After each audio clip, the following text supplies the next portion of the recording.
Warren, how satisfied are you with the performance and the result today, please? Yeah, you can't complain.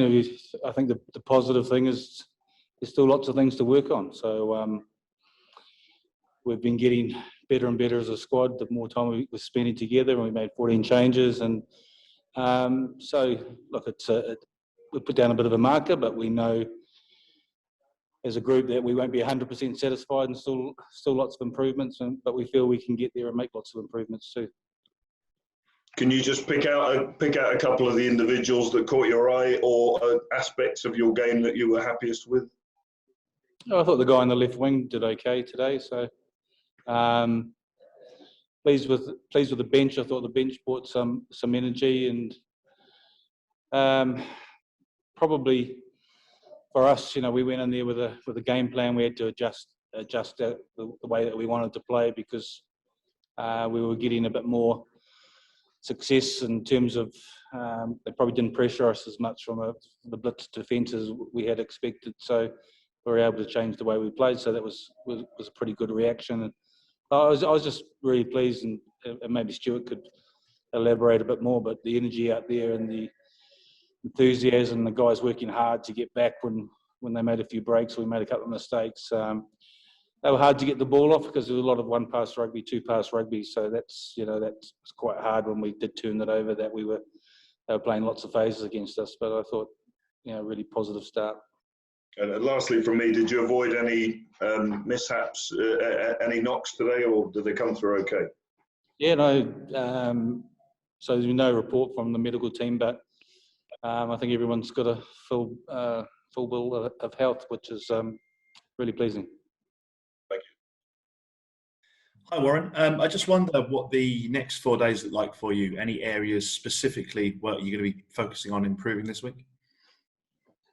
Well, I think the players that haven't started are going to start on Wednesday. So we've got a day off tomorrow. The non-23 had a tough hit out this morning with some fitness and some skill work, and so we're trying to get everyone on the sort of kind of the same cycle. So we'll be off tomorrow, and then we'll probably name the squad, the team, to the players tomorrow, and then Monday training, and then a captain's run. So it's a very short turnaround, but I've been incredibly impressed with the players, their attitude and the way they've been preparing for these games and doing their own walkthroughs and working on the laptops and stuff. So we'll probably I think it's good for everyone would have had a start in the first 3 games. So we're probably still going to be a little bit rusty with making so many changes, but we'll see how they go on Wednesday.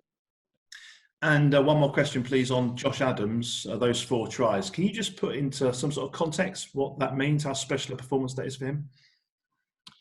Yeah, look, he knows where the try line is, and I kept saying about you can't ignore what he's achieved as a player. That when he went to the World Cup as an under-20s, he was top try scorer in the World Cup. He played for Worcester when they were bottom of the Premiership, top try scorer in the Premiership, and top try scorer in the World Cup. So that kind of speaks for itself, and he definitely knows where the try line is. I think his timing, we saw when that inside ball he got where he scored, and he did that at a few occasions during the World Cup. He's got great timing, sort of hitting the line. So so it was to get 4 tries, I think is pretty special for him.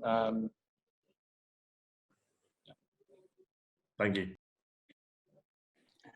Warren, Yander Cunning, Rugby 365 here. I know that all coaches watch the other team's games, so Rassi and Jacques would have watched your game, and you would have watched. Can you give us an insight into what you saw last night, and where do you think the 2 teams stand ahead of, obviously the big focus is the test?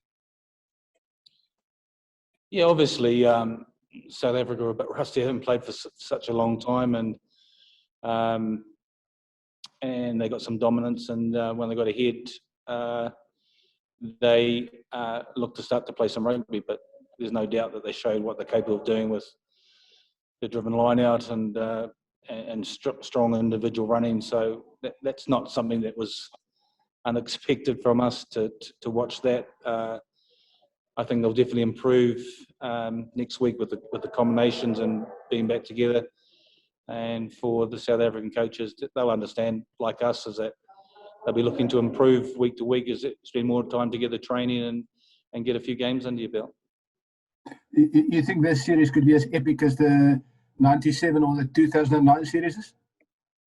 I hope so. You know, that's what we haven't come here just to make up the numbers, even though there are a few journalists writing us off and saying we're going to get hammered. So hopefully if we keep improving. We've got some players who've had a lot of experience and players who've had success against South Africa in recent years too, and some disappointments too. So I think that makes it really exciting, because I know how motivated this group are at the moment to first of all put on the jersey and play, but then compete for a test spot as well. So that is, that makes the coach's job so much easier. And like I said, we're very motivated to want to hopefully lead South Africa with a test series victory. Thank you. Stuart, it's James Moore from Planet Rugby. They say that defence win games and attack decides by how many. You must be really, really pleased with the whole team defensive effort, especially Maro, Hamish Watson, early doors. They really put pressure, and you looked a completely different side defending than you did last week at Murrayfield. What do you put that down to? And we want to be a formidable defensive unit, and as you say, that'll win you test matches. It's, as I say, we work incredibly hard on it. We want to be tough to beat. We want to be in positions to make dominant collisions, to get some turnovers, and play on the back of it. So look, we want to work incredibly hard for each other. We want to make it as difficult as we possibly can, and it gives opportunities to then play with ball in hand, which is like myself and the rest of the back three. That's when we come alive. So.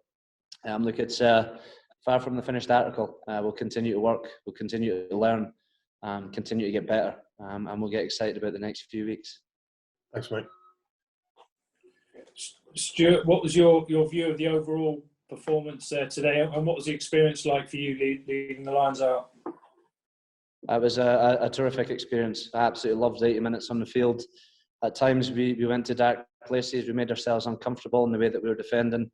The way that we were trying to attack, we felt the longer the game went on, and we got into multi-phase, we were causing the Emirates Lions some problems, and that's what we wanted. We wanted to win the no talent battle, things that require no talent, and that means getting up off the deck and getting yourself back in the game, and making it as difficult as we possibly can for the opposition. And at times we got that spot on, but for me, the exciting thing for us is we can get better. We can get better individually. We can get better collectively.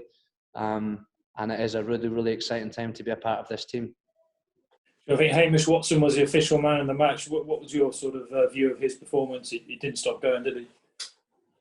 Yeah, he's brilliant. It's like somebody winds him up before the game and just lets him go, and he goes out there and runs a million miles an hour and makes about 20 million tackles. But like the rest of the forward pack, that's what we want. We want these boys working really hard, showing what it means to wear that jersey, and really putting their bodies on the line, because that's all we can ask for. If you do your job to the best of your ability, and the man next to you does the exact same, we give ourselves every opportunity of winning. Thank you, Stuart. Cheers.